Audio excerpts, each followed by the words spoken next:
vir die van julle wat ek vir die eerste keer hier is, dalk net belangrik om te onthou, hier is nie soos 'n ek het nie 'n PowerPoint, ek het 'n PowerPoint presentation, maar ons gaan deur die Bybel, stukkie vir stukkie. Ek wonder partykeer of mense nie ook ander topics kan hanteer nie, dinge soos Bybelinterpretasie byvoorbeeld, wat mense nie noodwendig deur 'n Bybelboek gaan nie.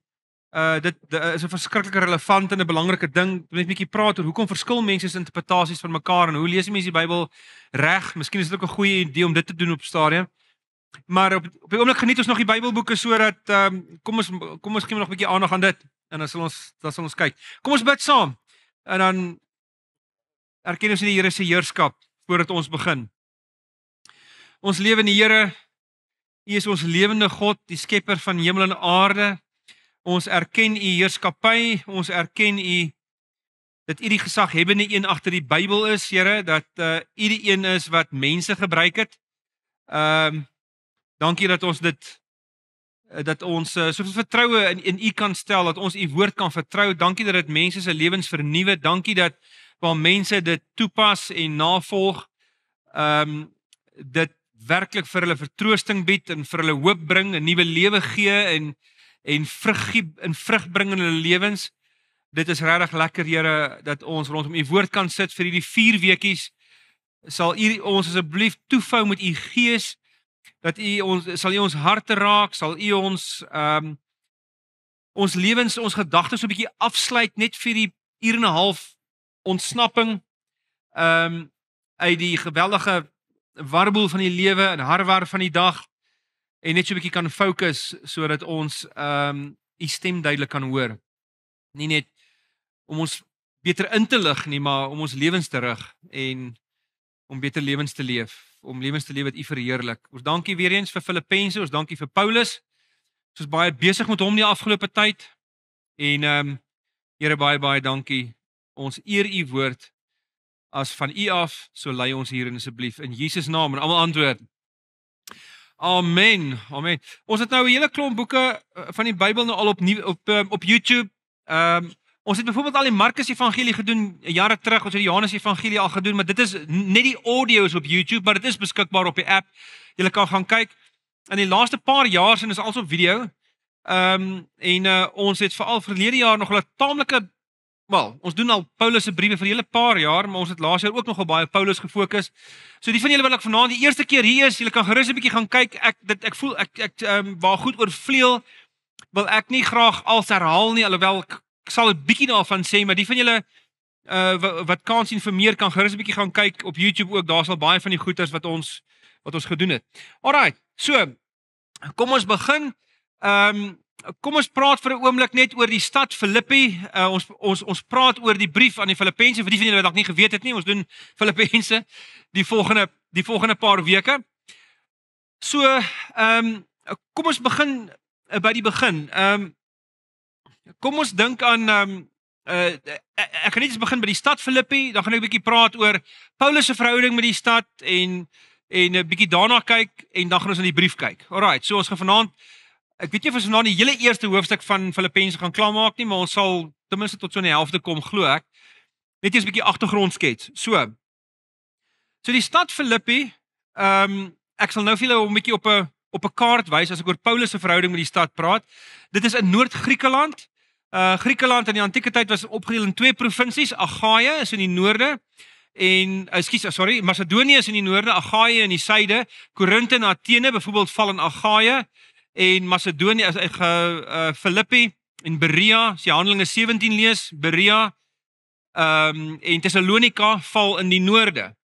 Die Macedoniese gemeentes was meerendeels arm gemeentes, arm gemeenskappe gewees. Trouwens, as jy 'n bietjie blaai na 2 Korintiërs toe, jy kan sommer 'n bietjie dit doen. 2 Korintiërs toe braai, 2 Korintiërs 8. Ek gaan net 'n paar versies daar lees, net vir 'n bietjie agtergrond. Onthou net altyd een van die metodes of een van die belangrikste elemente van beginsels van Bybel uitleg is jy lê altyd die Bybel uit met die Bybel. So jy kyk eers na wat die Bybel oor 'n topik sê op alle verskillende maniere en dan begin jy begin jy bronne buite die Bybel raadpleeg as dit sou nodig wees. Maar in 2 Korintiërs 8 Dan lees ons al 'n paar verse saam. Paulus, dis nou sy tweede brief hier in die Korintiërs. Hy skryf hom so 55, 56 na Christus. Hy sê in vers 1: Broers, ons wil hê julle moet weet van die genade wat die gemeentes in Macedonië van God ontvang het. So wie is sy gemeentes in Macedonië? Hoofsaaklik Filippi en Thessalonika, né? In Berea het hy ook 'n gemeente gestig, maar daar's nie 'n brief wat hy aan Berea geskryf het sover ons weet nie. Maar Macedonië is daai noordelike provinsie en Thessalonika en Filippi daar voorgekom. So hy praat nou van hulle. So hulle het genade ontvang van die Here. Al was hulle swaar beproef deur verdrukking, hulle blydskap was oorvloedig. En dit is snaaks dat hy oor die armste gemeentes praat van die meeste blydskap. Dis ook baie interessant dat Paulus se twee favourite gemeentes, as jy sy briewe lees, is Filippi en Thessalonika. En van die twee was Filippi sy favourite. Hulle het hom geen moeilikheid gegee nie, hulle het hom trouens geweldig ondersteun.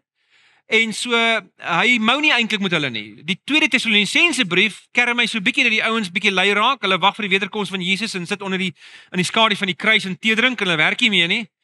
En Paulus sê vir hulle nee, julle moet werk terwyl julle wag. Maar hy's nie te hard op hulle nie. Maar Filippi is definitief sy liefling gemeente.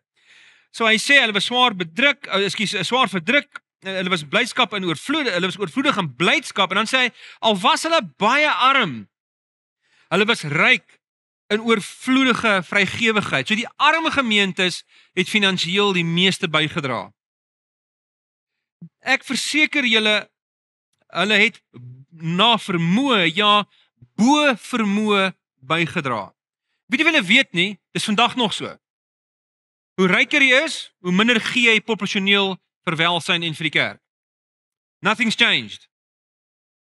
Vers 4, uit eie beweging het hulle by ons daarop aangedring. So hulle is nie gevra nie, hulle uit hulle eie uit aangedring om te mag deel hê in die liefdeswerk van hulpverlening aan die gelowiges in Judea. So die gemeente in Jerusalem was in die moeilikheid geweest as gevolg van 'n hongersnood.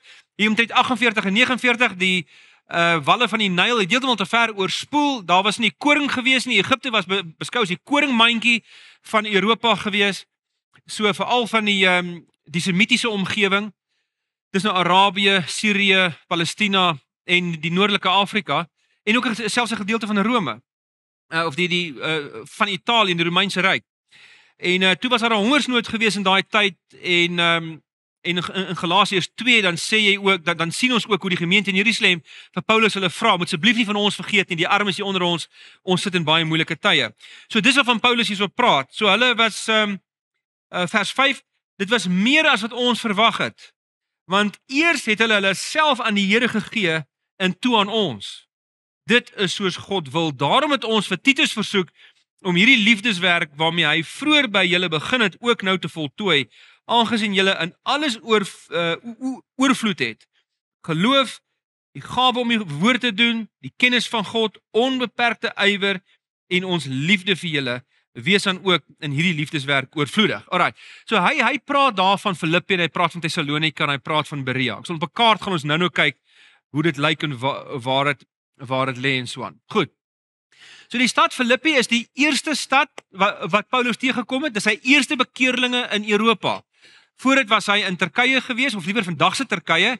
Dit is nou destyds Galasië en Klein-Asië en so aan. Het hy sy eerste sendingreis gedoen en toe gaan hy op sy tweede sendingreis. Ons sal nou daarna kyk en toe kry hy daar 'n visioen van iemand in Macedonië wat sê kom oor na ons toe, ons het hulp nodig, kom help ons. En toe gaan hy oor en so Filippi is die eerste stad as jy daar land weer eens sal nou by die kaart kom, gee net so rukkie, dan is dit 10 km, wel 10 myl, 15 km omtrent van die hawe af lê Filippi. En nou hierdie stad is 'n baie interessante plek want in die geskiedenis het hy baie belangrike rol gespeel. In die Romeinse Ryk het hy baie aansien geniet. In 42 voor Christus het Octavianus, keiser Octavianus wat later keiser Augustus geword het, en Mark Antony het daar vir Brutus en van Cassius verslaan. Onthou julle vir Brutus en van Cassius? Wat Julius Caesar vermoor, wie Shakespeare gedoen op skool? Wie Julius Caesar gedoen? Dan gaan sien. Okay. So ek was so gelukkig genoeg om Julius Caesar te kon kry. so daar vertel Shakespeare so 'n bietjie van ons en ons weet nie regtig waar baseer hy als wat hy sê nie, maar daar was moontlik bronne tot sy beskikking. Wat ons egter wel weet is dat in 42 voor Christus was die groot slag, hulle het dit genoem die slag van Filippi. En daar het Octavianus en dinges Mark Antony het vir Cassius met Brutus verslaan en die ouens van Filippi het hulle geskaar aan die kant van die wenners. So net daarna het Mark Antony baie guns gelaai op die ouens in Filippi en hy het hulle tot 'n Romeinse kolonie verklaar. Eintlik na 44 na Christus was dit eintlik 'n senatoriale provinsie van Rome gewees. Dit beteken hulle hoef nie belasting te betaal het nie. En hulle het ook het die Caesars die ouens gestuur om te gaan aftree, die oorlogsveterane het gaan aftree in Filippi. So en toe die stad baie ryk begin word. Nou dis 'n Griekse stad, nou onthou dis Noord-Griekeland. Dis 'n Griekse stad, maar hy was die spreektaal daar was Latyn geweest, want daar was soveel mense van Rome wat daar kom aftree het. Klomp ryk veterane. En net so deur die provinsie van Macedonië het daar 'n pad geloop wat hulle genoem het die Via Egnatia. Dis die handelspad wat van die Adriatiese See by Italië geloop het tot in Istanbul, vandag se Istanbul. En so hulle het op die handelsroete gelê. Dit het nie Filippi baie gehelp nie tot na daai slag van Filippi by omtrent in 42 na Christus.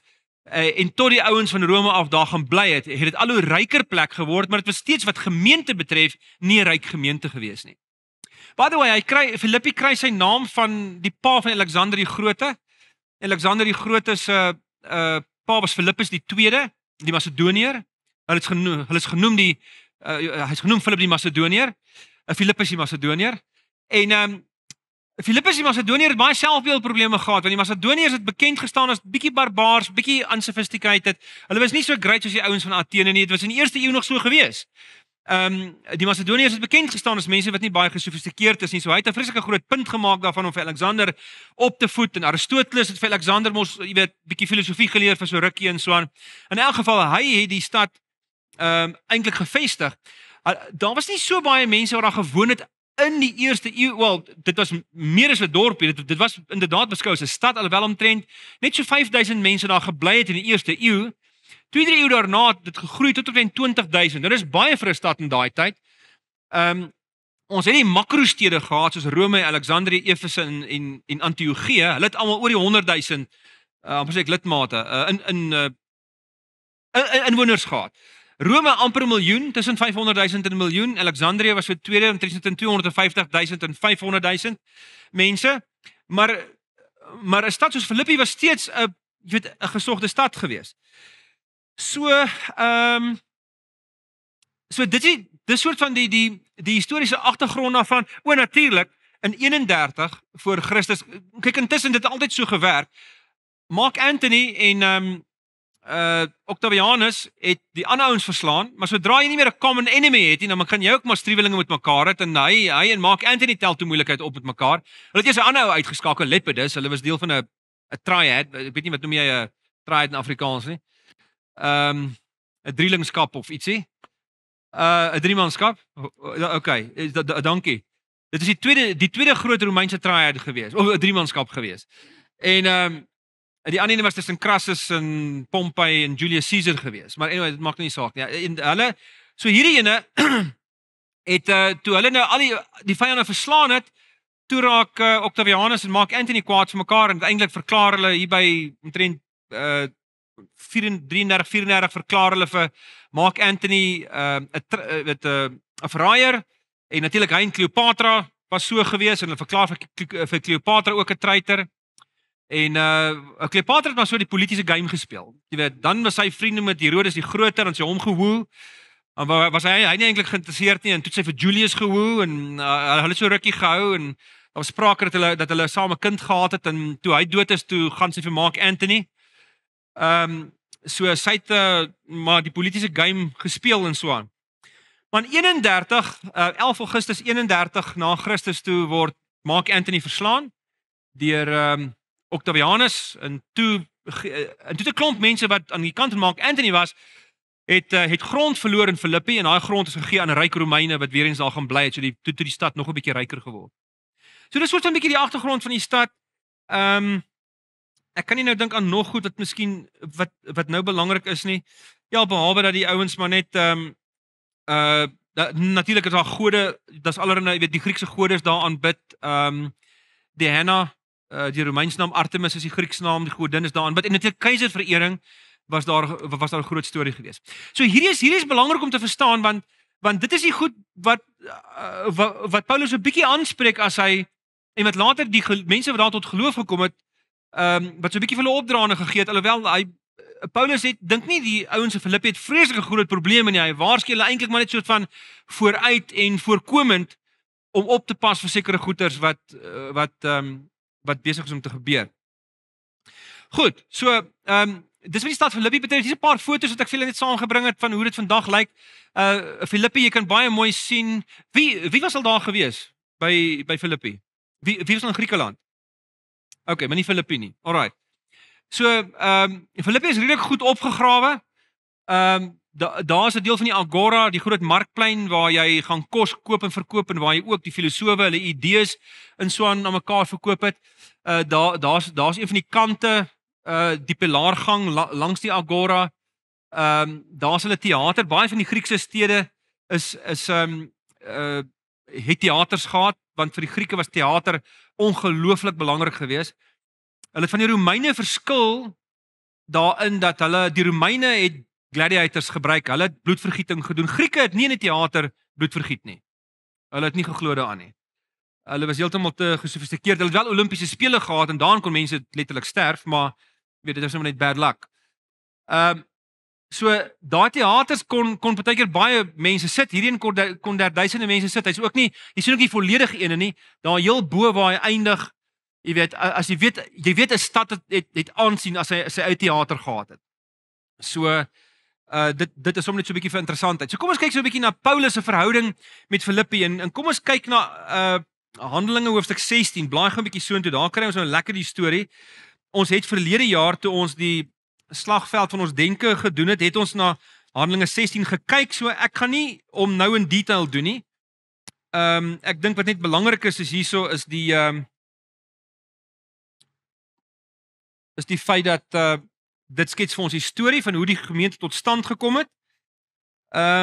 So hoofstuk 16 vers 1. Paulus het in Derbe aangekom. Dis daar in Galasië omgewing altyd. Antiochia, Iconium, Lystra, Derbe. Dis Derbe was die eindpunt gewees van Paulus se eerste sendingreis. Hierdie is in die tweede sendingreis waar hy is, né? En toe het hy aan die ander kant omgegaan. Ons sal nou kyk. En daar het hulle in Lystra, Paulus het in Derbe aangekom en daarna in Lystra. Ons is Handelinge 16, hè? Net almal om? Handelinge 16. Goed. Daar was 'n gelowige met die naam Timoteus, sy ma, ook 'n gelowige, was 'n Joodse vrou en sy pa Griek. Die gelowiges in Lystra en Iconium het net goed van hom gepraat. Omdat Paulus vir Timoteus met hom wou saamneem, het hy hom besny. Dit het hy gedoen ter wille van die Jode wat in daai gebied gewoon het, want hulle het almal geweet sy pa is 'n Griek. So Paulus doen daar die kulturele, hy laat Timoteus hierdie opoffering maak sodat hy ontvang sal word deur die Jode aan wie hulle ook in die verskillende Griekse omgewings in die sinagoges die woord van die Here wil verkondig. Vers 4, soos hulle van stad tot stad gereis het hulle die besluite wat die apostels en ouderlinge in Jerusalem geneem het aan die gelowiges oorgedra en hulle beveel om daarvolgens te handel. So is die gemeentes in die geloof versterk en die getal gelowiges het by die dag groter geword.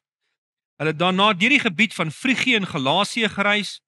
Dis 'n soort van die suidelike gedeelte van Klein-Asië.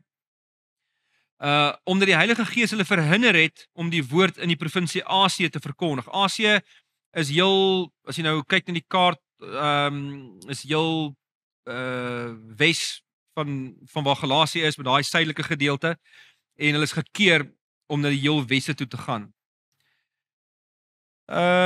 Toe hulle by die grens van Misië kom, het hulle na Betanië toe probeer gaan, maar die Gees van Jesus het hulle dit ook nie toegelaat nie. Hulle het toe deur Misië gereis na Troas toe. So kom ons kyk net gou 'n bietjie hierso. So ons sien daar is Paulus se eerste sendingreis, ignore maar daai pile, alhoewel ek kan nou mooi sien, hulle daar deur Siprus gegaan, eerste sendingreis tot daar by Antiochië, onthou net, daar's 'n Antiochië en daar's 'n Antiochië. Sien dieselfde plek nie, né? Die Antiochië wat Paulus uitgestuur het, is, waar is hy nou? Hulle wys hom nie, hy's omtrent so daar. Alright, wys hulle hom. Okay, my oorste swak, kan nie sien nie. Alright, so daar Antiochië, Iconium, Lystra, Derbe, boom, en dan gaan hulle terug, dis die eerste sendingreis. Tweede sendingreis gaan hulle bokant om, en hulle kom weer by Derbe, waar hulle geëindig het laas, Lystra, Iconium, so dis waar hulle nou is, né? En toe hulle jy weet, hierdie kant op probeer gaan, toe hulle gekeer, toe hulle hierdie kant op probeer gaan, toe hulle gekeer, en uiteindelik beland hulle daar in Troas. Alright, so dis waar ons nou is. So daai kan jy nog sien, is deel van die huidige Turkye. Daar is Griekeland.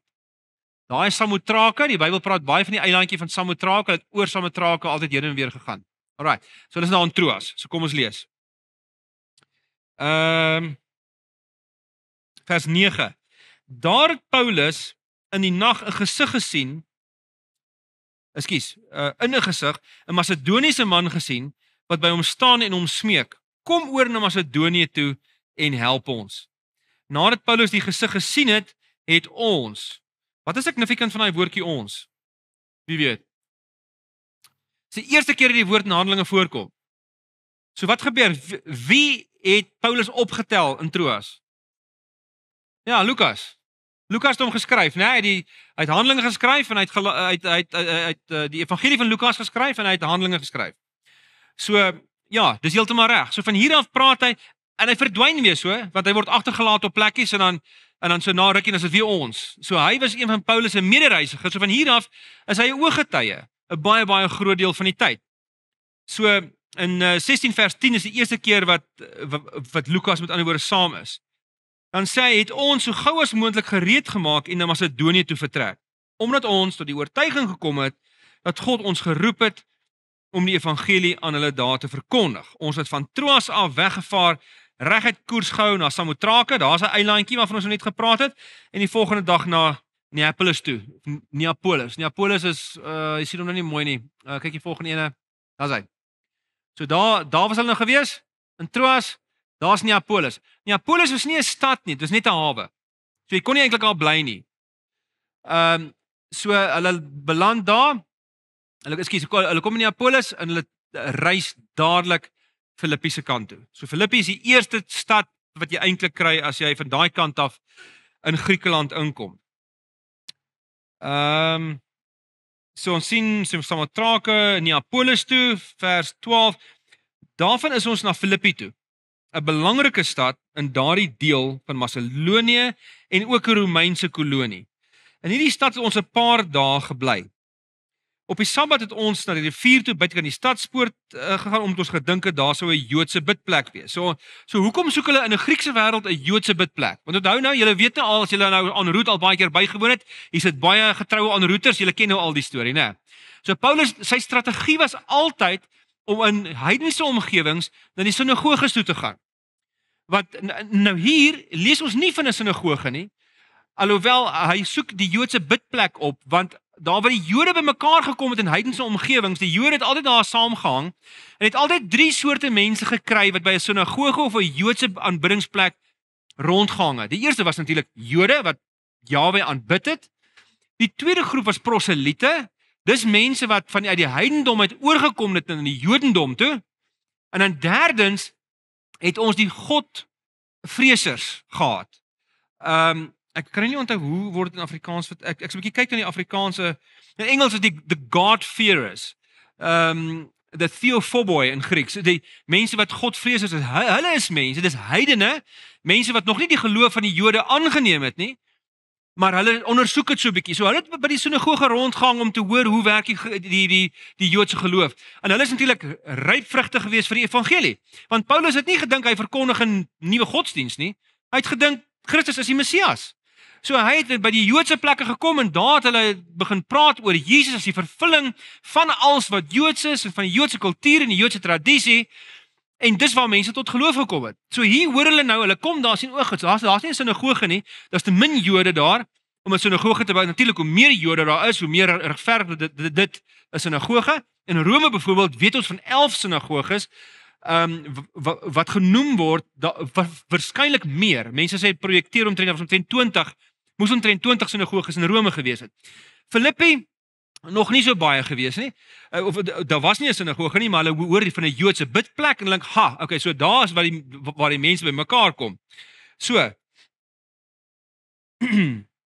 Nou by Sabbat, okay, Stadspoort, Joodse bidplek. Goed, so in die middel van vers 13, ons het gaan sit en met die vroue gepraat wat daar bymekaar was. Interessant, hier is net vroue, né, op hierdie stadium.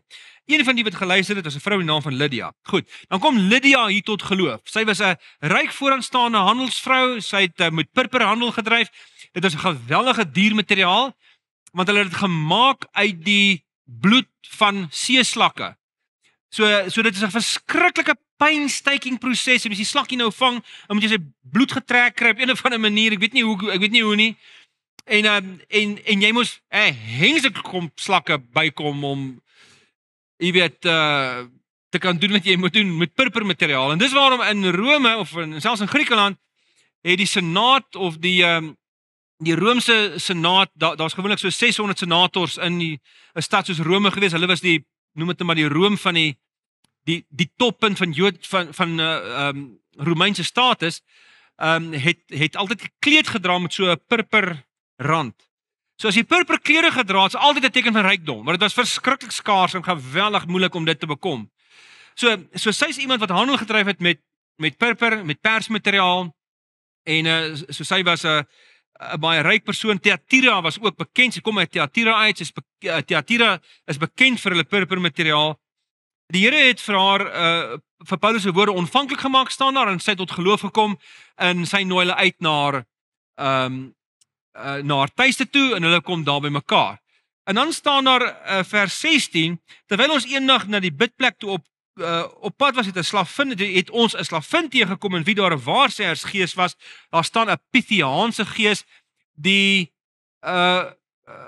god Apollo het tempels gehad reg oor Griekeland, en byvoorbeeld in die Apollo tempel by Delphi is die middelpunt van Griekeland volgens die mite, het Zeus 2 arende laat vlieg van weerskante van die hoeke van Griekeland af na mekaar toe. En daar hulle mekaar ontmoet het, daar het hulle beskou as die middelpunt van Griekeland, en net daar het hulle Delphi ontwikkel, die tempel van Apollo daar gebou. En die tempel van Apollo was daar die waarsegster, die orakel. En sy was powerful geweest. Sy kon allerlei goeders voorspel. Mense het na haar toe gegaan oor handelsdeals. Moet ek handel dryf met die ou? Moet ek in 'n vennootskap gaan met hierdie ou? Konings het soontoe gegaan om by haar te hoor. Moet hulle oorlog maak teen hierdie ou? Moet ek daai land inneem? Moet ek my weermag oprig teen hierdie persoon? Die ding waarvoor mense haar die meeste besoek het, was om te hoor of hulle swanger vrouens swanger is met hulle eie kinders. En sy het mense opgelei, ander waarsegsters opgelei reg oor Griekeland. Hulle het soontoe gegaan, opgelei, teruggegaan. En dis waarskynlik een van hierdie mense wat ons nou hier in Filippi kry. So hierdie persoon kom van Delphi af, so dis 'n waarsêersgees. En hulle begin vir Paulus hulle pla en roep agter hulle die hele tyd, en Paulus draai op 'n stadium om en hy beveel die gees om uit te gaan, en hy lei haar na Jesus toe. En sy kom tot geloof, maar sy het natuurlik geld verdien vir die aanbidders van Apollo daarso. Dis hoekom die heidengodsdienste verskriklik belangrik is. En hulle die keizerverering het hulle in gevaar gestel, en toe gryp hulle vir Paulus en Silas, vers 19. Toe haar eienaar sien dat sy nie meer geld vir hulle kan inbring, het hulle vir Paulus en Silas gegryp en in die owerheid toe op die stadsplein gesleep. Hulle het hulle voor die stadsbestuur gebring en gesê, hierdie is die mense wat dit moeilikheid maak met ons stad. Hulle leer vir ons gebruike wat ons as Romeine nie kan aanvaar of navolg nie. Die skare het toe teenoor gekant geraak, en die stadsbestuur het hulle klere van hulle laat afskeer en beveel dat hulle lyfstraf moet kry. Nadat hulle baie geslaan is hulle in die tronk gegooi, en die bewaarder het opdrag gekry om hulle streng te bewaak. Op hierdie bevel het hulle in die binneste sel opgesluit en hulle voete in houtblokke vasgeklem. Hulle het waarskynlik die ergste vorm van Romeinse straf hier gekry. Ons weet dit, want as jy vasgeklem word in houtblokke, dan beteken dit jy die ergste vorm van straf dit kom gewoonlik as 'n package. Jy kry gewoonlik alles in een en later moes hulle wonde gewas en skoon gemaak word. Dit beteken hulle is verskriklik geslaan. Ek verduidelik dit in ons reeks laas jaar wat ons gedoen het hieroor. Julle kan 'n bietjie daarna gaan kyk. Maar dan staan daar in vers 25 teen middernag was Paulus en Silas besig om te bid tot lof van God te sing. Die ander gevangenes het na hulle geluister en toe kom daar 'n aardbewing en hulle ruk los en die tronkbewaarder kom en hy wil net weghardloop en in sy eie swaard val. Hoekom? Want as jy gevangenes laat ontsnap, dan word jy ter dood veroordeel. Dis hoekom ons sommer net weet dat met die leë graf kon die soldate nie die Christene toelaat om Jesus se lijk te steel en hom weg te vat nie. Want hulle sou almal ter dood veroordeel geword het as dit gebeur het. So daai teorie werk nie eintlik nie. En so Paulus sê vir moenie weet, wees jy nou net rustig. Ons is nog hier. Is nog nie gevaai nie. Maar en die ou vra hom wat moet ek doen om gered te word? En Paulus sê vir hom, "Wel, neem die Here Jesus aan, jy en jou huisgesin." En hulle doen dit en hele gesin word daar gedoop en hulle kom tot geloof. En dit is Paulus se eerste kennismaking met die stad van Filippi. En as jy die brief nou lees, dan sal jy sien wat intussen gebeur het. Hierdie moes omtrent plaasvind in die jaar laat 49 tot vroeg 50 na Christus. So 49-50. Dit is 'n eerste sendingreis, waarskynlik 47, 48 of 48, 49. So 'n bietjie daar rond. Die daterings is nie altyd so 100% seker by almal nie, maar ons is redelik confident dat dit omtrent in daai tyd moes gewees het. Goed. Nou kan julle kom ons kyk net gou hierso eers okay, so daar's die tronk in Filippi. Tradisie het dit redelik duidelik dat dit die tronk, dis die enigste plek waar daar tronk was. Handelinge 16 noem dit pertinente tronk. In die antieke tyd eintlik as hulle gepraat in die eerste eeu, as hulle gepraat het van gevangenskap, het hulle altyd gepraat, die Griek staan na huis in boeye. So, hulle is nie altyd in 'n tronk gesit nie. Hoekom nie? Daar was nie tronke nie. Hulle het jou in aanhouding gehou. So as jy later moes veroordeel, verhoor moes word, dan is jy in aanhouding gehou, jy's aan soldate vasgeboei of jy's in huisarrest geplaas, jy het na iemand se huis toe gegaan. Hy het gesê jy kan daai kamer gebruik, sit die ou daar. So hulle sit jou daar binne en die soldate pas op, jy weet hulle hou jou dop en so aan. So daar was nie altyd oral tronke gewees nie. Later het die Romeinse ouens en dit in die Griekse wêreld ook gebeur, het hulle begin selle bou en hierdie was waarskynlik van die eerste wat daar gebou was, ten minste in Filippi. So dis die enigste waarvan ons weet en dit was baie waarskynlik dat Paulus hulle hierso gehou is. Goed. Nou kan ons oopmaak by Filippense. Ons kan oopmaak by Filippense 1. So hier begin ons nou. Miskien net ook vir interessantheid, ek het gedog, miskien moet ek julle dalk net sê, ek weet julle is nou, party van julle is nou al lank hier so en ek moet julle langs nou 'n bietjie iets nuuts sê. So ek weet nie of weet nie, in die Nuwe Testament, jy kry altyd jy kry verskillende opinies oor sê net maar 'n brief soos Filippense. Dis waarvan die briewe soos eintlik meer 2 Korintiërs of Efesiërs. Daar's 'n groot deel van mense wat sê Efesiërs is nie deur Paulus byvoorbeeld geskryf nie, is deur een van sy disippels geskryf, ook nie Kolossense nie, ook nie 1 en 2 Timoteus en Titus nie. Julle weet nou al, ons het al baie daaroor gepraat. Ek dink daar's 'n rede om te dink dat hy dit nie geskryf het nie. Dit is en ek praat nie van jy weet liberale mense wat dit glo nie. Dit's maar net party mense wat dink dis steeds Paulus se teologie wat jy daar vind, maar dit is een van sy disippels wat dit aan hom opgedra het en hulle het dit inderdaad gedoen in daai dae. Jy weet, so op 'n stadium het ek gedink Paulus het moontlik nie Efesiërs geskryf nie, maar ek dink nie daar's 'n regtig goeie rede om dit te dink nie. Nou wat hulle van Filippense sê is hulle sê wel nie dat Paulus dit nie geskryf het nie. Hulle sê hy het waarskynlik dit geskryf. Maar dis waarskynlik nie net een brief gewees nie. Dit was waarskynlik aanvanklik 3 briewe wat hy geskryf het. En hulle praat van as ek dink van die een historikus, Jerome Murphy O'Connor sê die eerste brief was eintlik hoofstuk 4 vers 10 tot 20. Daar waar Paulus die ouens bedank vir hulle finansiële hulp wat hulle hom gegee het en so aan. En dan brief 2 was eintlik Filippense 1 vers 1 tot ek dink omtrent by 3 vers 7. 3 vers 1 en in die 4de ene was 3 vers 1 tot 4 vers 1. So die enigste probleem daarmee is ons het geen manuskripgetuienis daarvoor dat daai stukkies afsonderlik gevind is nie. Ek weet nie manuskripte het so gewerk. As jy vandag kyk na die Griekse teks van die Nuwe Testament. Ek lag altyd so 'n bietjie as mense sê, wat sê die oorspronklike Grieks? Ons weet nie wat sê die oorspronklike Grieks nie. Wat ons wel het, is ons het manuskripte en fragmente. So, wat beteken dit?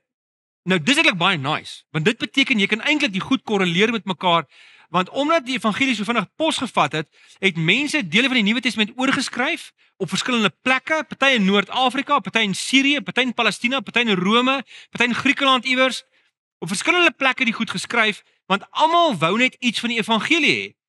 So ons het byvoorbeeld die dele wat volledige evangelies bevat, is byvoorbeeld wat hulle genoem het die Codex Bezae, wat hier in die 4de, 5de eeu het ons 'n amper volledige Nuwe Testament. En dan het jy in 350 dateer daar Codex Sinaiticus. Dis ook 'n volledige Nuwe Testament. Ek dink met uitsondering van 1 of 2 boeke. En dan het jy Codex Vaticanus wat 'n volledige Ou en Nuwe Testament is in Latyn en in Grieks. Maar dis die volledigstes wat ons het. Maar voor dit het daar al baie fragmente ontstaan. Ons praat van Papyrus 1 tot hier in die duisende in. So almal weet, Papyrus 75 oorvleuel met Codex Bezae, maar is 100 jaar ouer en so meer. So jy kan baie keer sien, baie van daai fragmente het net 1 brief van Paulus, of 10 briewe van Paulus, of 1 evangelie, of 'n halwe evangelie, of net die geboorteverhale van Jesus wat uit Lukas uitkom. En 'n ander so jy kan daai goed so vergelyk met mekaar. En ons het nêrens het ons enige fragment gekry waar een van hierdie 3 dele van Filippus apart gekry is nie. So ons het altyd net Filippus as 'n geheel, Filippense as 'n geheel gekry. So daar's mense wat daai projeksies maak. Ek noem net vir julle, miskien is dit veel interessant, want 'n mens moet nou nog baie tussen al die stemme moet jy baie jy weet jouself guide en jou eie opinie, maar jy weet vorm, jy weet hoekom dink ek anders en jy weet wat se redes en so meer. So dit sommer is interessant. O ja, 'n ander ding wat ons ook wat ons ook nou moet kyk is natuurlik van waar af is Filippense geskryf. Ons weet Paulus is in die tronk. Dit verskil niemand oor nie. So van waar af skryf hy? Daar's 3 moontlikhede. Die eerste is Caesarea. So Caesarea is daar's 2 Caesareas. Daar is Caesarea Maritima en daarbo is, julle sal onthou wat die ander een is. Kom in die evangelies uit. Caesarea Filippi. Onthou julle dit? Hallo. Okay, dankie. Ek's bly. Julle slaap nie al nie, nee. Dis bietjie vroeg. Julle moet ten minste net nog so 'n kwartier wag voor julle in slaap raak. Dis bietjie vinnig. Maar so daar's Caesarea Filippi. So Caesarea Maritima, ons lees daarvan in Handelinge 23, is Paulus gevange geneem. En hy's daar dit was waarskynlik 58 na Christus. Eintlik 'n soort van amper aan die einde van sy reise. En dan sy vir 2 jaar daar aangehou, want Felix, wat die goewerneur was in Caesarea, is onthef. En toe sy 2 jaar is hulle sonder goewerneur en hy hang daar rond in Caesarea. Dis nou Paulus. En toe neem Festus by hom oor. En toe is hy dadelik verhoor en toe is hy eers weggestuur. So ouens reken, miskien het hy was tog daar in gevangenskap. So miskien het hy Filippense van daar af geskryf. Meeste mense reken nie dis die geval nie. Ek sal nou net vir julle sê hoekom. Die tweede opsie is dat hy dit daar uit Efese uitgeskryf het. Want ons dink daar's groot kans Paulus was in Efese gewees, hy 3 jaar gebly van 52 tot 55 of so middel 52 tot middel 56 as deel van sy 3de sendingreis. So as hy daar in gevangenskap was, dan is dit moontlik dat hy dit miskien van daar af kon skryf. Maar meeste mense reken hy het dit maar uit Rome uitgeskryf. Rome is nou 'n bietjie links, hy's so daar. Hoekom reken ons dis uit Rome uitgeskryf? Wel, daar's 'n paar redes, maar die sterkste is, kyk 'n bietjie na hoofstuk 1 vers 12 en 13. Filippense 1, 12 en 13. Ek wil julle moet weet, broers, dat dit my oorgekom het. En dan is 'n gevangenskap. Jy is die verkondiging van die evangelie bevorder het. Dit het daarop uitgeloop dat die hele keiserlike wag en al die ander nou besef het ek ter wille van Christus 'n gevangene is. So waar kry die keiserlike wag? In Rome. Alright, en hy herhaal dit in die einde van hoofstuk 4, praat hy weer van die keiserlike wag. Trouwens, vers 22 van hoofstuk 4, ek lees dit sommer net vir julle, kan oopmaak as julle wil, maar ek gaan dit nou net lees. Ook al die gelowiges en veral die wat in die huis van die keiser verbonde is, stuur vir julle groete. So kies wat het gebeur? Kom mense van die keiserlike wag het tot bekering gekom, hulle het tot geloof gekom, né? So die keiser se ouens, hy stuur sommer ook vir julle groete. Hierdie wagte wat is, miskien was die wagte wat saam met hom was. Miskien dis die pretoriaanse wag. Dis die ouens wat die keiser opgepas het. En gewoonlik is hulle net 'n klein entjie van die paleis af, was die keiserlike wag gevestig. So heel moontlik het van die soldate al tot geloof gekom. En Paulus sê, wel, wie dit ook al is, die ouens wat deel is van hierdie wag, hulle stuur almal vir julle groete. So nou moet ek by sê, om fair te wees, jy kon ook 'n keiserlike wag vind in 'n stad soos Filippi. Maar die kans is, hulle was net somtyds daar, net voor 'n keiser kom besoek het, of net nadat hy weg is, het hulle nog 'n rukkie aangehang. Maar dis net dis net onwaarskynlik. Die kans is baie waarskynliker dat dit uit Rome kon wees. In elk geval, so as dit uit Rome uit is, dan skryf Paulus hierdie brief tussen 60 en 62. Want in Rome was hy gevangene gewees, en toe weet ons, hy was 'n klein rukkie vrygelaat, en dan selfs 'n moontlikheid, sê Clement van Rome vir ons, wat geskryf het tussen so 96 tot 98 na Christus, suggereer dat Paulus wel in Spanje was, wat hy graag wou gedoen het, maar hy's nou weer terug. En as hy voete weer terug sit in Rome, ons moenie sê ek sê hy was in Spanje nie, ons weet nie. Dis Clement van Rome wat so sê, alright? Maar mense dink nogal dat hy jy weet, dis 'n gesagvolle bron. So hy kon ook in Spanje gewees het, maar hy keer terug na Rome toe, en hier by 64 word hy weer gevange geneem, of laat 63 weer gevange geneem. En natuurlik toe met Nero is keiser van 54 tot 68 na Christus, sy 50er jare, sy kenmerk deur goeie regering, maar sy kop het uitgehaak in die 60s, en hy het Rome afgebrand in 64, en hy het die Christene die skuld gegee. So die kans is baie, baie goed dat Paulus daar was, nog steeds in daai tyd, en dat hy as gevolg van daai hele ding wat Nero toe, om sy eie agterwêreld te cover, dat hy die Christene laat vervolg het, dat Paulus heel moontlik onthoof is, as deel van daai hele projek, om die Christene uit te wis uit Rome uit. So in elk geval, dis min of meer, dis ons ding waar hy van sit en skryf. So as jy kyk na die brief, dan sien ons hy's in 3 hoofdele, eintlik vreeslik eenvoudig. Baie keer is 'n brief in baie meer dele opgedeel as hierdie, maar hierdie is baie eenvoudig. Die eerste gedeelte is hoofstuk 1 vers 1 tot 26 is maar basically Paulus se verhouding met die Filippense. Hy celebrate dit so 'n bietjie, hy praat so 'n bietjie daaroor. Die tweede gedeelte is dan van 1 vers 27 tot 4 vers 1 is die hoofgedeelte van die boek wat eintlik net vir ons lyk, hoe lyk 'n gefokusde Christelike lewe? En dan die laaste gedeelte is maar net 'n paar los saakies. Weereens dis totsiens sê en groet en net 'n paar laaste wense rakende die evangelie en so aan. En as jy nou regtig die hoofdeel bietjie wil opdeel, jy kan hom in meer gedeeltes opdeel. Dan kan jy maar net sien al die temas wat hy daar vorm, eensgesindheid en nederigheid, te midde van oppositie, die evangelie in liedvorm. Dit gaan ons volgende week na kyk.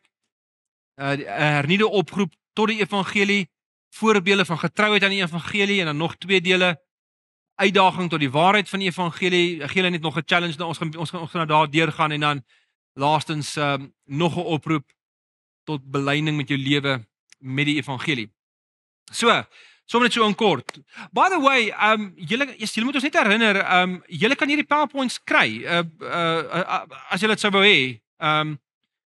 Mail net vir Belinda, want sy lê op my nek tot ek die goed vir haar stuur, en dan sal sy dit vir julle, dan julle kan dit altyd onthou, as julle vir een of ander rede nie my aandag kry nie, kry Belinda se aandag, en sy sal 'n plan maak. Goed, so, kom ons begin 'n bietjie lees. So ons sien 1 vers 1 van Paulus en Timoteus, dienaars, is woord slawe, hy gebruik dit altyd van homself, douloi, slawe, Paulus en Timoteus, slawe van Christus Jesus. Wat baie interessant is hier, is dat hy nie sy apostelskap noem nie. Hy noem gewoonlik sy apostelskap. Die enigste ander brief Wat hy ook nie sy apostelskap noem nie, is in 1 Tessalonisense. En is ook die gemeente met wie hy goed oor die weg gekom het. So heel moontlik het hulle so geglo in sy apostelskap in elk geval, dit is dalk nie nodig om homself regtig te verdedig nie. Aan die Romeine noem hy wel sy apostelskap. Hulle ken hom nie so goed nie, alhoewel hulle weet van hom, maar ek dink daar het hy 'n ander agenda. Hy wil homself eintlik bekendstel aan hulle, omdat hy wil hê hulle moet hom ondersteun as 'n basis na vir sy sendingwerk na Spanje toe, né? Maar dit is interessant, hy noem nie sy apostelskap hierso nie. Aan almal in Filippi wat deur Christus Jesus aan God behoort, met hulle ouderlinge en diakens. Dis interessant, want Paulus sluit baie keer in sy groet nie ouderlinge en diakens in nie. En die onderskeid tussen ouderlinge en diakens het ook eers 'n bietjie later gekom. Nou onthou julle Handelinge 6? Dit was nie dadelik daar gewees nie. Dis nog 'n rede waarom party mense dink hierdie brief is bietjie later geskryf. Met ander woorde, dit moes uit Rome uitgewees het. Want toe daar al 'n bietjie struktuur ontwikkel in die kerk. Die kerk was aanvanklik net een groot organiese beweging. Daar was baie min struktuur. Toe begin Handelinge 6 kom hulle agter oogits. Nou word party mense afgeskeep en die ding groei so, dit raak nie te groot. Ons moet struktuur gee hieraan. En dan begin hulle onderskei tussen ouderlinge en diakens en dan is nog apostels ook gewees. En dan soos wat die briewe aangaan, kry die kerk 'n bietjie meer struktuur en so aan. En so dit sê ons vir ons ook, dis waarskynlik die brief 'n bietjie later geskryf is as vroeër, want as dit uit Efese was, moes dit tussen 52 en 55 gewees het. En as dit uit Caesarea was, dan was dit ook 58 gewees. So dis maar so 'n interessantheid. En hy begin al sy briewe so, vers 2, genade en vrede vir julle van God ons Vader en die Here Jesus Christus. Hy begin al sy briewe so, selfs die gemeentes met wie hy geweldig ontsteld is. Onthou jy die Galasiërbrief wat ons laas jaar gedoen het, einde van laas jaar? Hy's verskriklik ontsteld. Hy gee nie vir hulle komplimente nie, maar hy gee wel vir hulle genade en vrede. Jy weet, so dis ons identiteit. Ons is mense wat leef in die Here se genade en sy vrede. En dan sê hy altyd hierdie mooi ding. Paulus celebrate altyd die mense op 'n verskriklike mooi manier. En jy sal sien in die volgende gedeelte hoe close hy is met hierdie mense. Nou hy sê dit vir baie mense. Hy sê dit ook vir die Korintiese gemeente, met wie hy baie ongekrap en ontsteld is. Sien jy ook hoe close hy met hulle is. En as jy ooit gedink het Paulus was net 'n klein harkwas en hy het nie belang, lees regtig net sy goed close. En hy openbaar sy hart, hy sit sy hart op die tafel. Hy speel nie 'n power game nie. Hy probeer nie taaf klink nie. Hy's glad nie skaam om sy liefde te verklaar nie. Hy doen dit selfs aan die ouens soos die Korintiërs wat dit vir hom verskriklik moeilik maak en wat hom eintlik in 'n bepaalde fase van hulle verhouding heeltemal verwerp het. Sê dit steeds. Maar Paulus celebrate die mense baie mooi. En hy bring God. Mense sê altyd jy moet nooit vir ander mense eer gee nie, jy moet vir die Here dankie sê, maar Paulus doen dit op 'n mooi Bybelse manier en hier is 'n manier hoe ons mekaar moet celebrate. Paulus sê in vers 3: Ek dank my God elke keer as ek aan julle dink. Dis 'n mooi manier. Ons kan dit gerus vir ons mekaar ook sê. Moenie vir jou kind sê as jou kind se selfbeeld 'n bietjie wil boost, jy's so great. Jy gaan Paulus dit nooit hoor sê nie. Want jy kan nie jou identiteit bou op 'n ding ek is great nie. Want dit ondermyn 'n paar ander belangrike geestelike beginsels. Hy sê liewer, ek het so 'n close band met julle. As ek aan julle dink, dan is my eerste woorde aan God is nie, daai spulletjie. Dit is ek bars uit in lof. Ek eer die Here as ek aan julle dink. Hy sê dit vir die Kolossense, hy sê dit vir die ouens in Efese, hy sê dit vir die Tessalonisense. En hy sê dit so bietjie vir die ouens in Rome ook, alhoewel hy nog nie self daar was nie, maar hy ken hulle en hy ken van die mense wat daar is in Rome, ken hy baie goed. So hy sê vir hulle, as ek aan julle dink, dan dank ek God. Dis 'n great manier en ek dink ons as gelowiges moet dit baie meer vir mekaar sê. Ek dink ons het nodig om dit te hoor by mekaar. In al my gebede bid ek altyd met blydskap vir julle almal. Nou ons weet weer die woord blydskap kom 'n hele klomp keer hierso in hierdie brief voor. Daar's die brief het 2 temas.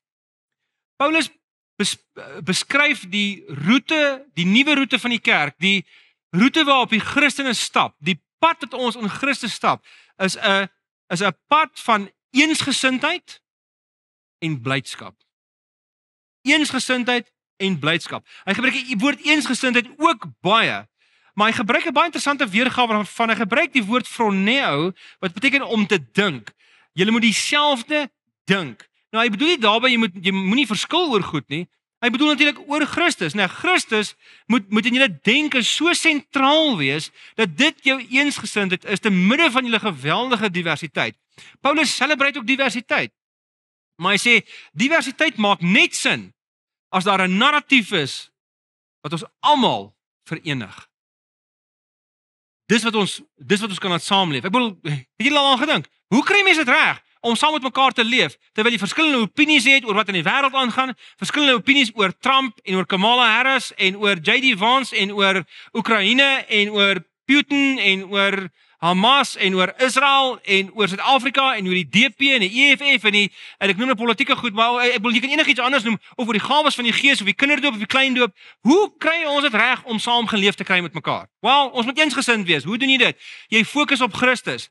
Hoe sterker Christus in jou denke heers, hoe meer geduld het jy met ander mense wat nie soos jy is nie. Medegelowiges of nie. Hoe meer sentraal Christus staan, hoe groter diversiteit kan 'n groep mense hanteer. Maar as Christus nie baie sentraal is en almal beoefen maar net godsdiens, al doen hulle dit fanaties, dan gaan hulle mekaar later begin meet in die godsdienstige reëls wat hulle vir mekaar stel en die manier wat hulle na mekaar kyk en die standaarde wat hulle self stel, begin hulle stel aan die mense rondom hulle en later kyk jy na jou medemens so en jy dink, o, jy weet, as hy aanbid, ek steek 2 hande op. Hy's nog nie by 2 hande nie, hy doen net 1 hand. Jy weet, en jy begin allerlei maatstawwe vir mekaar daar stel. Maar as die verhouding met Christus jou fokus is, en Paulus gebruik hierdie term in Christus meer as 150 keer. Ons het laas keer mekaar moeg gemaak met hierdie frase in Christus. Paulus sê as jy hom ken, as jy gekniel het aan die voet van die kruis, as jy Christus se heerskap erken, dan is jy in Christus. Maar die term in Christus is 'n kollektiewe verhoudingsterm. Jy's een met hom, maar jy's nie alleen een met hom nie. Jy's een met hom saam met al die ander mense wat een is in hom. En dis waar jou eensgesindheid lê. Dis waarom Paulus hierdie term meer as 150 keer in sy briewe gebruik. En daarom is die Pauliniese kommentator Douglas Moo, een van die mees gesagvolle ouens in die Nuwe Testament vandag op Paulus, hy sê die in Christus idee is die hart van Paulus se teologie.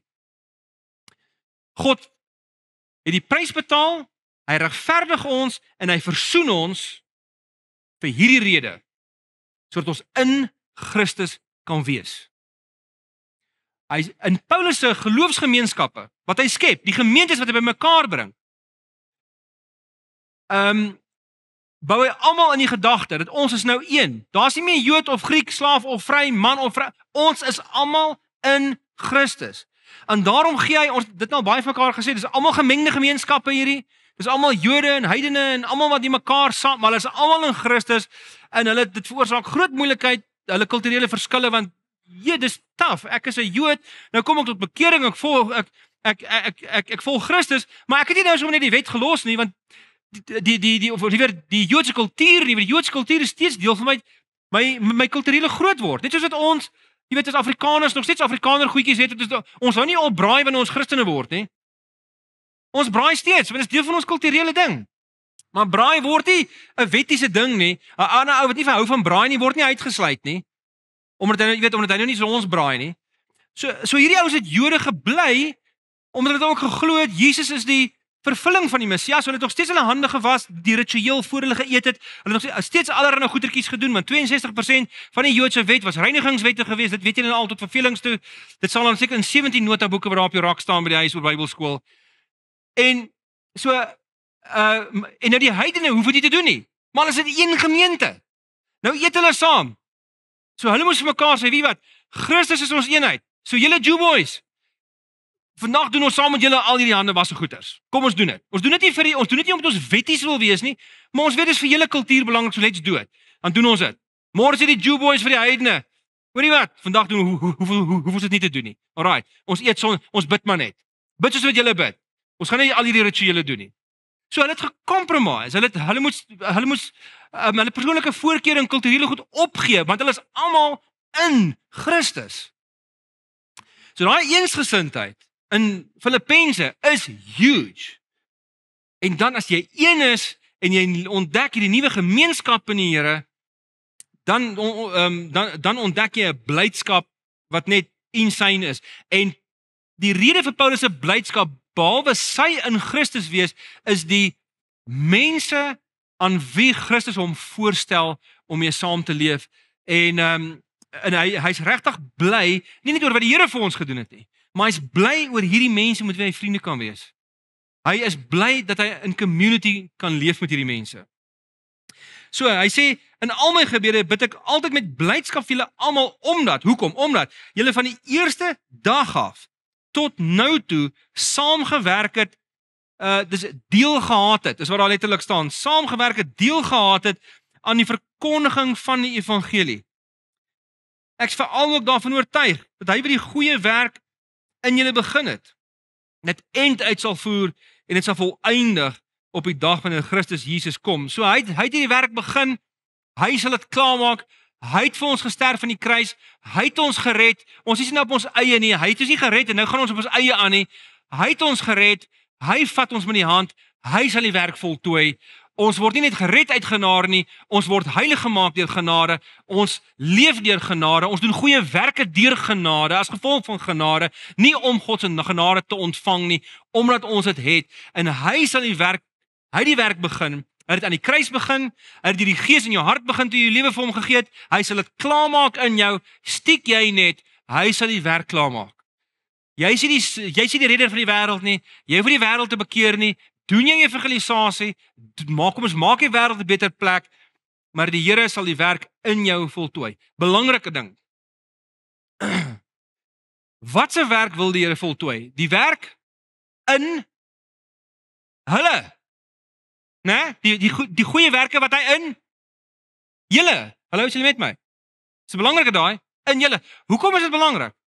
Want ek en jy wil die wêreld fix. Ons raak sielsongelukkig oor wat in die politieke wêreld aan die gang is. En met reg. Ons raak sielsongelukkig oor wat gebeur op plekke. En wanneer gaan ons nou, ons wil altyd die wêreld, en onthou altyd daai ding wat ons al baie met mekaar gedeel het. Ons is nie in die eerste plek external change agents nie. Ons is nie in die eerste plek mense wat die wêreld fix nie. God bou sy koninkryk, en hoe hy dit doen is, hy voltooi sy werk in jou. Dis hoe hy die wêreld fix. Ons wil hy moet die wêreld buite fix. Hy wil jou fix. Die werk wat hy begin het, gaan hy nie klaarmaak. Jy weet, in terme van die potholes nie. Hy gaan jou eerder fix, dan sal jy self in die potholes omsien. Dis sy werk. In hierdie tyd, tussen sy eerste koms en sy tweede koms, werk hy primêr in my en in jou. Natuurlik werk hy in ander mense ook. En natuurlik is dit vir hom belangrik dat ons, as ons kan, slegte strukture sal mee wegdoen en nuwe goed sal begin. Natuurlik is dit vir hom belangrik dat ons die wêreld 'n beter plek sal maak, dat ons na armoede sal omsien, dat ons, maar dit gebeur wanneer hy sy werk in jou voltooi. En dis 'n belangrike klem hierdie. Want ons vra die Here, ek bid, fix die wêreld. En die Here sê, ek fix die wêreld, maar ek fix dit deur jou te fix. As jy nie verander nie, gaan die wêreld nie verander nie. Hoe meer van ons verander, hoe meer gaan die wêreld verander. Ek is oortuig dat die werk wat hy aan jou gedoen het, hy gaan klaarmaak. Hierdie is 'n belangrike ding. Dit beteken dat ek en jy moet elke dag terugkyk. En vir onsself vra, waar het hy vandag probeer om sy werk in my te bevorder? Dit doen ons mense ongelukkig vandag se tyd baie swak. As jy enige joernale lees van gelowiges so van 100 jaar terug vroeër, dan is die grootste ding wat hulle voor gebid het is, fix my. Here, my sonde. My kollegas is nou al moeg vir my, want ek lees nou al William Wilberforce se joernaal van meer as 2 jaar, en ek's nog nie halfpad nie, want dis nie iets wat jy net, dis nie informasie nie. Dis sy belewenis van homself en van die Here. En hy begin elke inskrywing in sy joernaal met alas again, ek het nie my goed nagekom nie, ek het vandag hierdie sondes gepleeg, ek was oppervlakkig met daai ou, ek het nie in my rykdom daai arm ou in ag geneem nie. Elke liewe dag, hy kyk elke dag terug oor sy lewe, dan sien hy al die sonde, maar hy glo in genade. Hy's nie genadeloos nie. Hy sê in elke stuk sê hy, thanks, was it not but for the grace of Christ, I would have been nowhere. Maar hy so bewus van dit wat die Here in sy lewe aanwerk. En hy celebrate altyd mense rondom hom. Ek het so baie geleer by daai ou. Ek het so baie by daai ou vandag geleer. Daai ou is my so 'n voorbeeld in die Here. Alas, ek het op wie nie gemaak nie. Here, fix my, help my, wys vir my, lei my, skep nuwe gewoontes in my, verander my kop, verander my, change my mind, verander my opinies, verander my siening oor my ouerskap, verander my siening oor ander mense, verander my siening oor U, verander my. En dis wat Paulus sê. En hy praat natuurlik oor ons as individue, maar hy praat ook oor ons as 'n gemeenskap. Hy gebruik daar julle, meervoud. Die werk wat hy in julle wil doen. So nie net wil hy jou fix nie. Guess what? Hy wil Oosterlig fix. Hy wil Moreletta fix. Hy wil Ferry Glen fix. Hy wil Doxa fix. Hy wil die werk wat hy in begin het almal van ons wil hy klaarmaak. Dis sy mission. Dis hoekom ons die Gees het. Sodat hy sy werk in ons kan klaarmaak. En ek hoop dis ons almal se fokus. Dat wanneer ons bid, dit die dinge is waarvoor ons bid. Here, maak die werk in my klaar. En julle die Filippense, maak ook die werk in hulle klaar. Die werk wat U beplan. Die werk wat hy in ons wil doen. En dan sê hy, en dan sal ons seker maak ons is reg. As jy aanhou groei, as jy ooit in jou redding twyfel, kyk net of jy groei. As jy bly groei en jy doen dit vir geloofsredes, dan is jy fyn. Dan weet jy mos jy's in die Here. Maar as jy gelowige is en groei is glad nie op jou agenda nie. Dan kan jy dalk met reg vra of my geloof opreg is, of dit genuine is, of dit die soort geloof is wat my red. En so dis belangrik om hier goed vir mekaar te vra. So die vraag is altyd, het ek vrug? Groei. Die vraag is nie as ek perfek nie. Die vraag is nie is ek uitgesort nie. Nee, Paulus sê moenie jy worry nie. Die Here hy gaan die werk voltooi. Jy moet net sorg dat jy elke dag bewus is daarvan dat die Here in jou wil werk en in jou gemeenskap wil werk. En om te vra wat is daar in my? Dis hoekom die psalmskrywer sê Here, sit jy skakel die soeklig aan op my. Wys vir my waar ek nog moet dinge anders doen. Vers 7. Dis ook heeltemal reg dat ek so oor julle almal dink. Hier gebruik ek weer die woord vir 'n ou, dink. Omdat julle my na aan die hart lê. Ek moet vir julle sê dit sê so, daar staan letterlik want ek dra julle saam in my hart. Oral waar ek gaan, dra ek julle. Hoekom?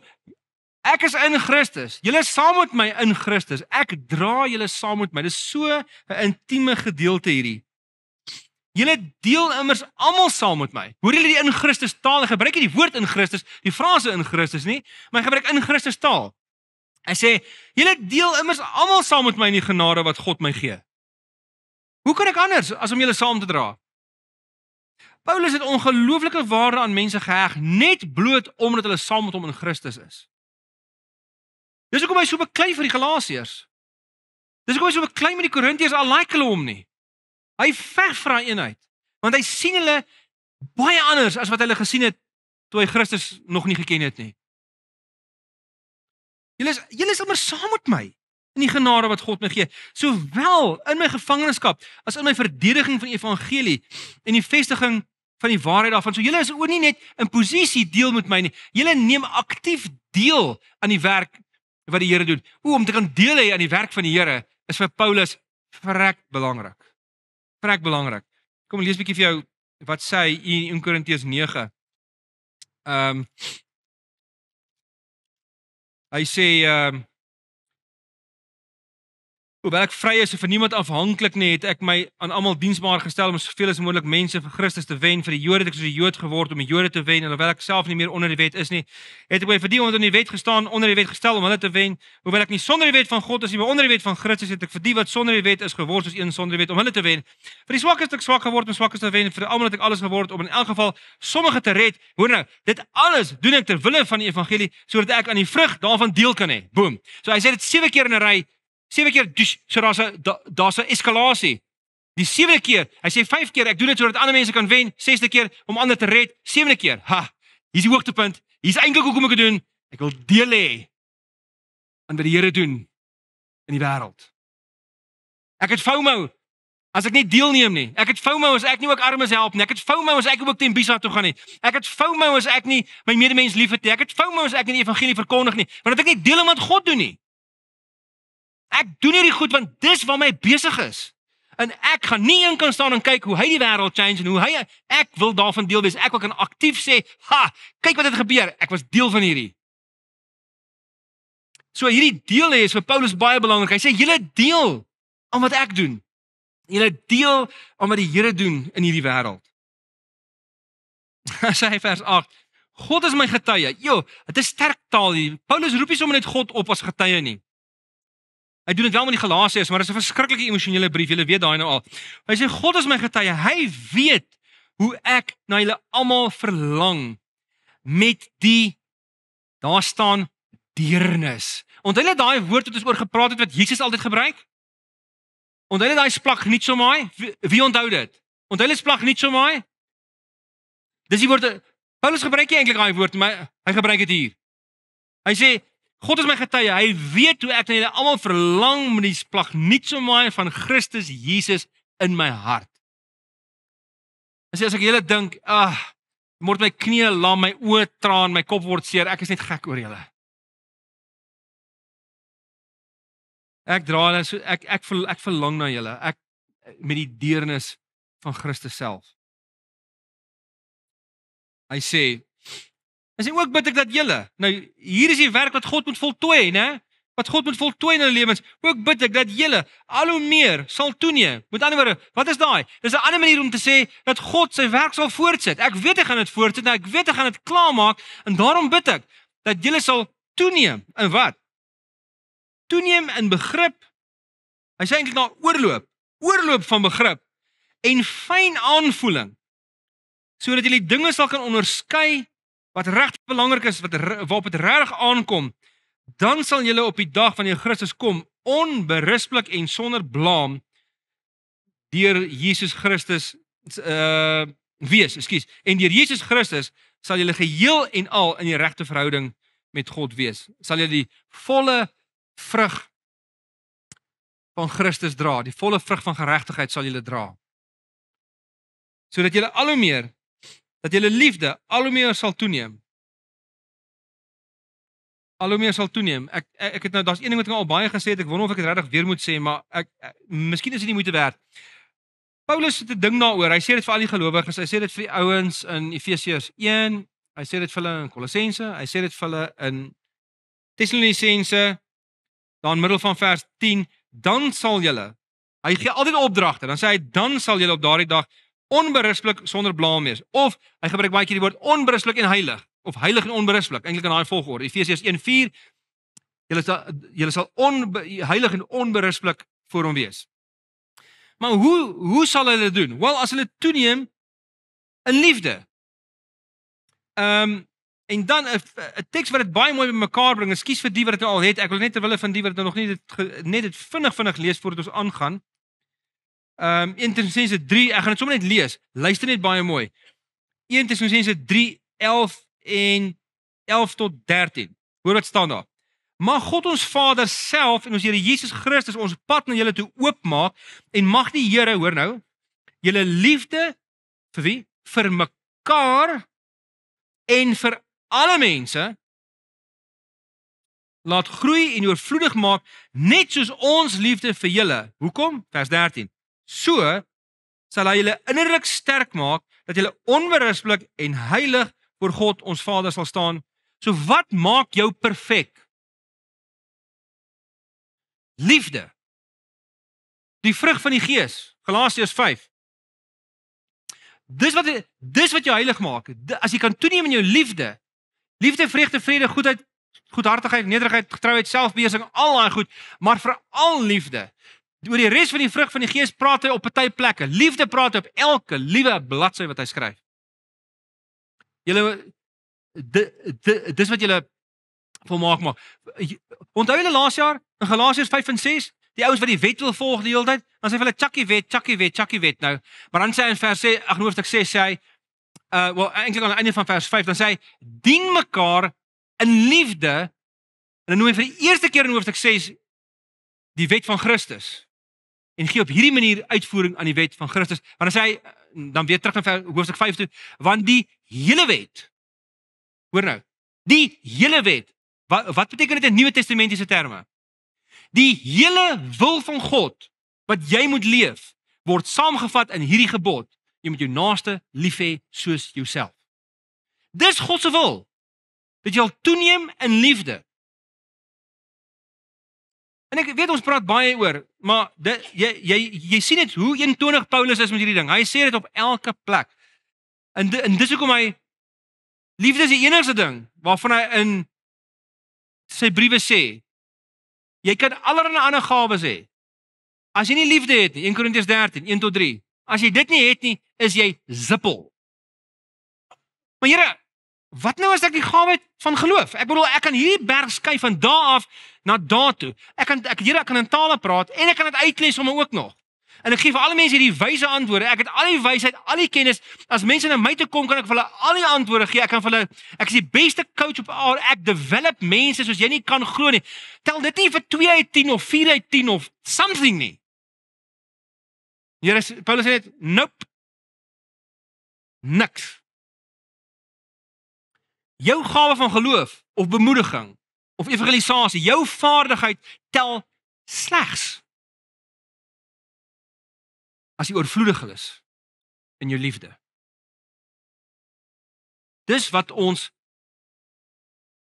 lewens gaan voltooi. Dis wat my en jou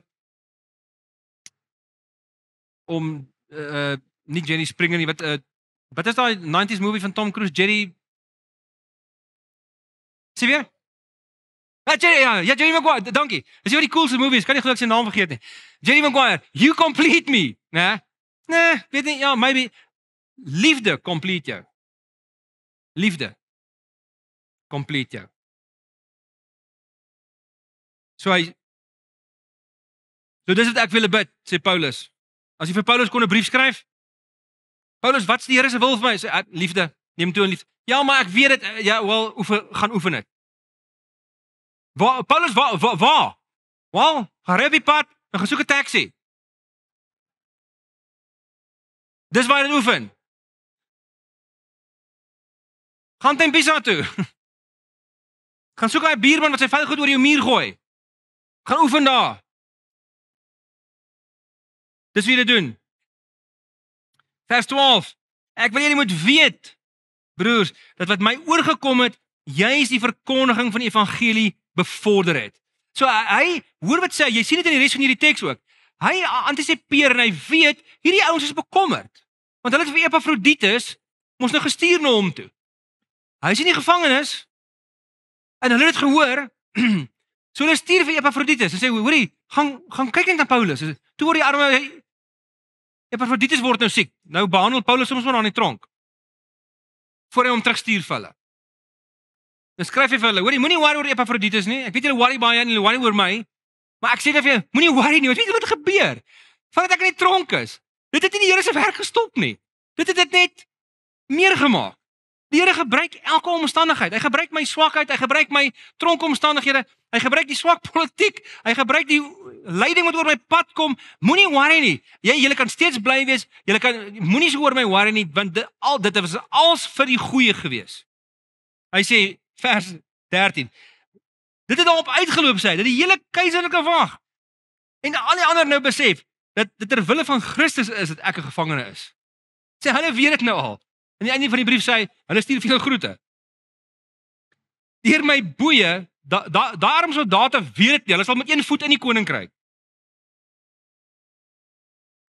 Vers 14, deur my boeie is die meeste broers ook in hulle vertroue op die Here gesterk, en hulle waag dit al hoe meer om die woord van die Here onbevreesd te verkondig. Nou, hy's besig om hier te sê, van vers 12 tot 18, dat niks kan die evangelie stop nie. In die eerste plek nie sy lyding nie, en ook selfs wanneer die evangelie verkondig word deur broers wat dit met verskillende motiewe doen. Hulle verkondig die regte evangelie, is nie soos die Galasiërs se ouens nie, maar hulle doen dit met selfsugtige motiewe. Selfs hulle kan dit ook nie keer nie. Kyk wat sê vers 15. Daar's wel party wat Christus verkondig omdat hulle jaloers is op my en iets teen my het, maar ander doen dit met opregte bedoelings. Laasgenoemde verkondig Christus omdat hulle my liefhet en weet dat dit my taak is om die evangelie te verdedig.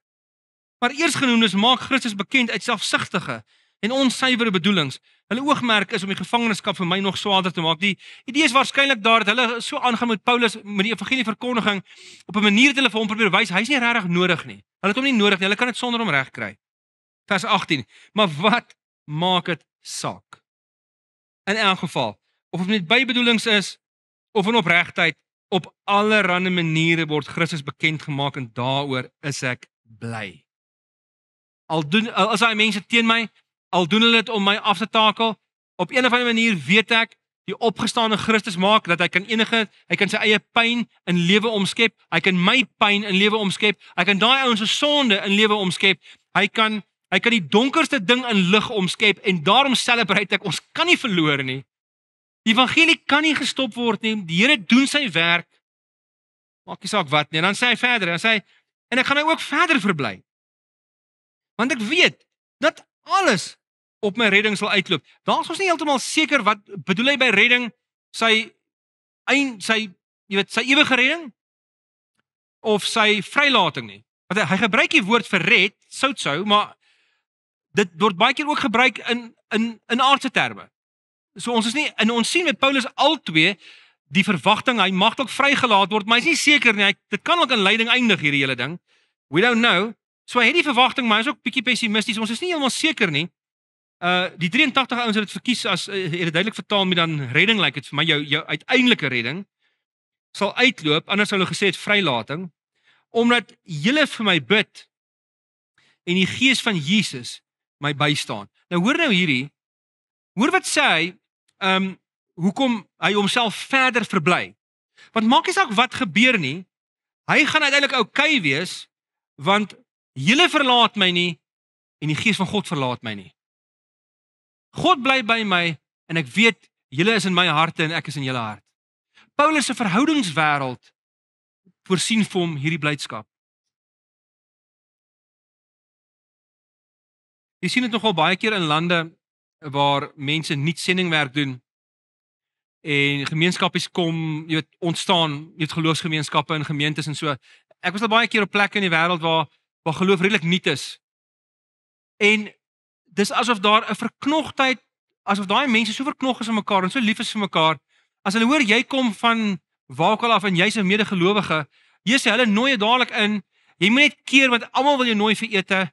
Almal wil saam met jou kuier. Bly julle 'n week daar by hulle kuier en jy beleef net hoe hierdie mense mekaar dra, hoe lief hulle vir mekaar is. Hulle kan nie sonder mekaar nie, want in hierdie vreemde wêreld is hulle die enigste groepie mense wat aan Christus vashou. En daar's net elke oggend as hulle by mekaar kom, ons het saam met 'n klomp jong studente wat nie gelowig is, het ons op 'n stadium saamgewerk en dan gaan slaap hulle by hulle huise, en slaap ons nou in die girls se dormitory, maar hulle is op vakansie, so hulle is nie daar nie. En dan kom hulle die volgende oggend terug. En dit is asof het jy al gesien, jy het al gesien as jy in die aand, jy het die oggend jou hondjie gegroet. In die aand as jy daar kom dan waai daai hondjie weer sy ster. Maar dit freak my vrou heeltemal uit, want ons het 'n klein laatlammetjie met 4 voete wat in die aand op ons bed slaap. First time for me. En daai klein dingetjie, ek is net 2 ure weggekom, ek terug en as hy van vooraf bly, dit maak sommer vir Marie baie kwaad. Hy's elke keer van vooraf bly. Weet, dis waarna ek gedink het as ek na hierdie groep mense kyk. As hulle mekaar elke oggend, hulle groet mekaar opnuut asof hulle mekaar 3 jaar laas gesien het. Hulle druk mekaar weer en so great to have you en weet en hulle daar's net 'n diep opregtheid. En dis wat jy in Paulus se briewe sien. As ons mekaar raakloop, het sy of dit in Menlyn is of by die kerk, jy moet mekaar van vooraf weer soen en druk en sê dis so lekker om deel van jou te wees. Dis hoe Paulus medegelowiges sien. Hy sê vir hulle hierdie ding vir community sê, dis awesome. Ons het mekaar. Ons kan mekaar dra. Ons bid vir mekaar. Ek bid vir julle en ek weet julle bid vir my. En julle moenie oor my worry nie. Dit gaan alles great in die tronk. Ek het 'n prison ministry begin. Bid dat ek nog lankie kan bly. Dis wat hy bid in Efese. Jy weet 6 vanaf vers 18 sê hy, bid dat ek nog net meer vrymoedigheid sal hê in die tronk. Ja, dat ek nog beter kan verkondig, want kyk wat gebeur alles. Niks kan my blydskap wegvat nie. Niks kan dit steel nie. Die Here is op die troon. En dan sê hy, dis my vurige verlange. Ja, dis 'n sterk woord daar. Vurig, dis my vurige verlange. Dit is met alles in my begeer ek dit. Dat ek niks sal doen waaroor ek my sal hoef te skaam nie. Sjoe.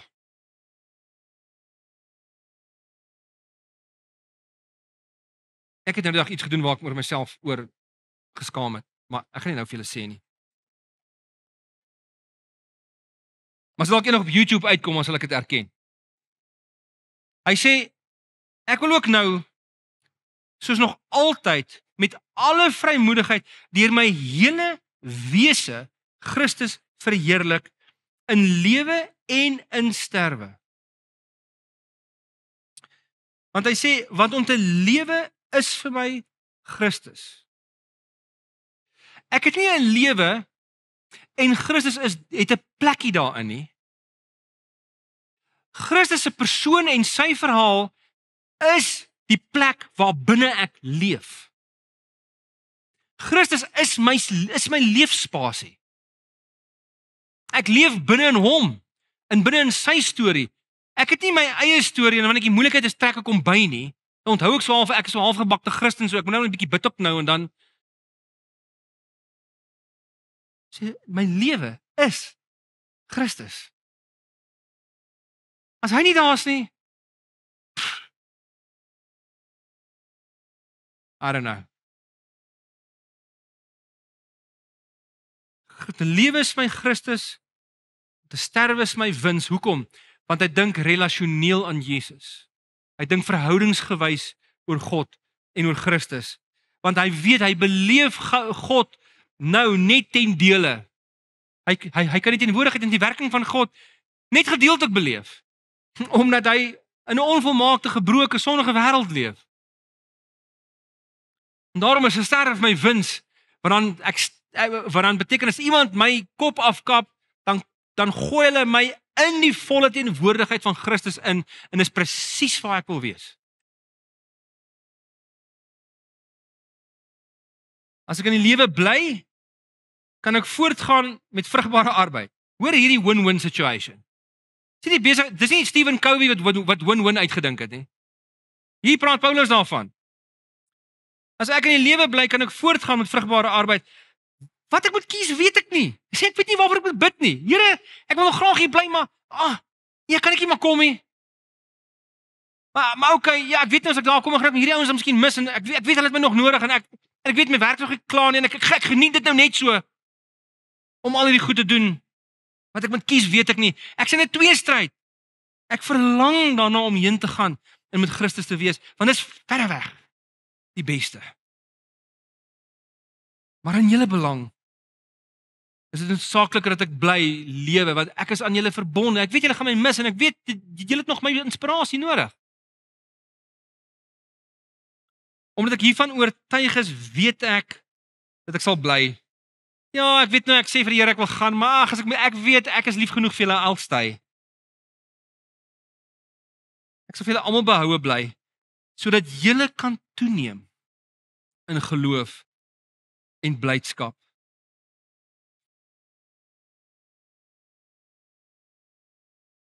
In julle geloof kan hê. En dink 'n bietjie daarby, as jy bly, as jy kom of as jy gaan, maak dit 'n verskil in ander mense se geloof. En ander mense se blydskap.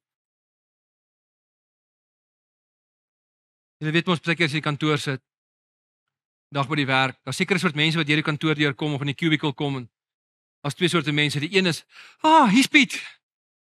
Dis lekker. Jy's 'n bietjie moeg van al die vir die Excel spreadsheet en dankie tog is nou iemand wat jy like. Ons ander mense wat is ongelukkig, wat's dit nou weer?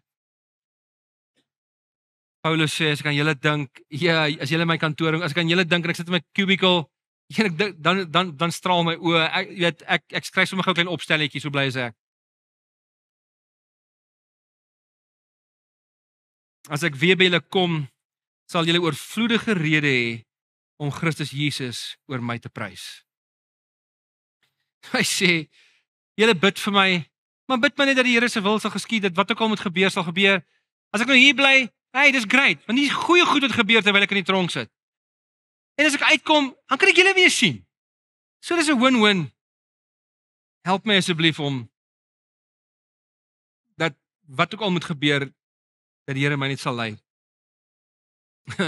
Ek wil vir julle afsluit hierdie stukkie met 'n stukkie uit die vroeë apostoliese vader Ignatius.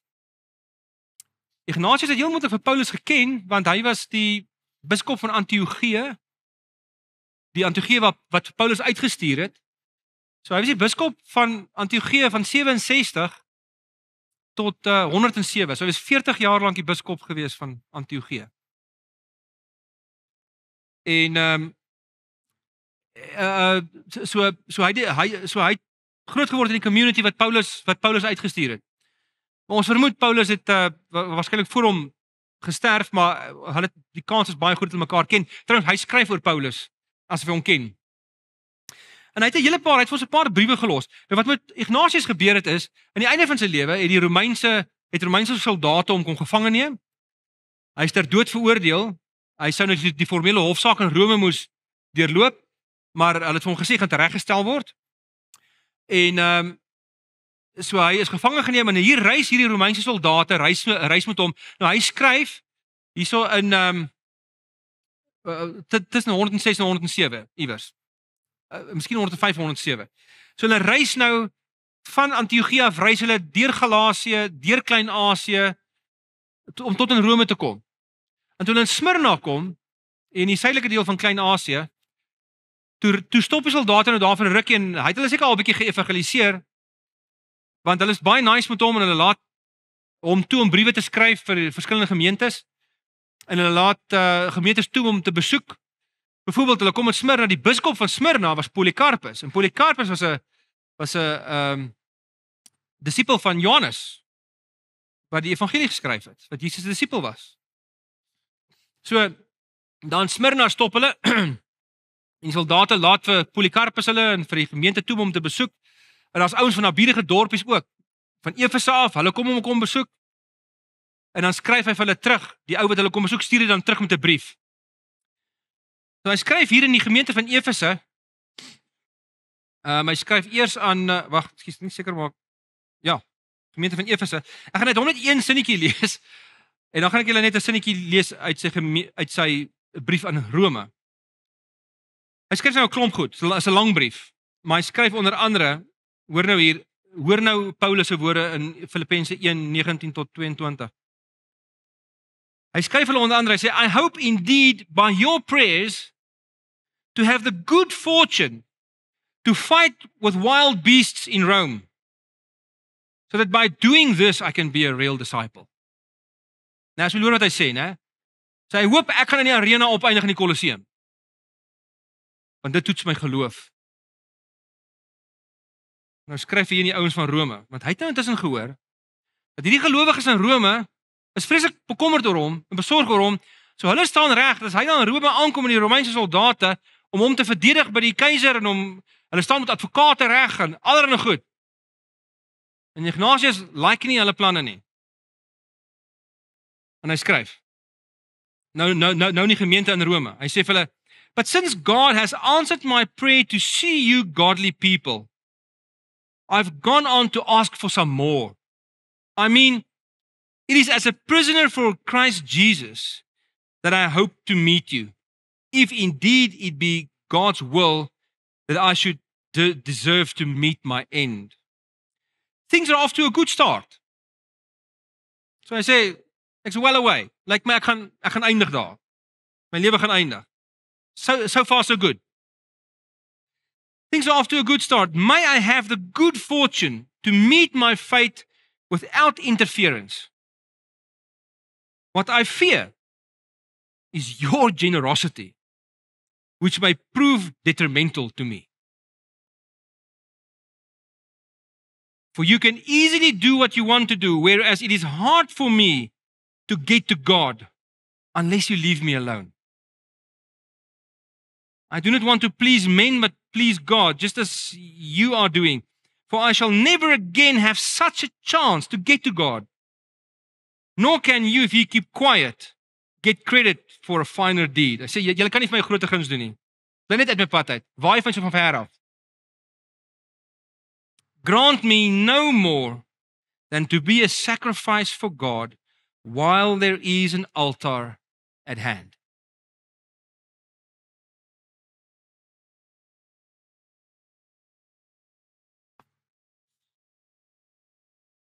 Ek hoor so vir Paulus in sy woorde. Julle, ek is lief vir julle almal, maar ek begeer al so lank om by die Here te wees. Wil julle net 'n guns vra? Bly net uit my pad uit, moenie met die keiser praat nie. Want ek wil by die Here wees. Kom ons bid saam.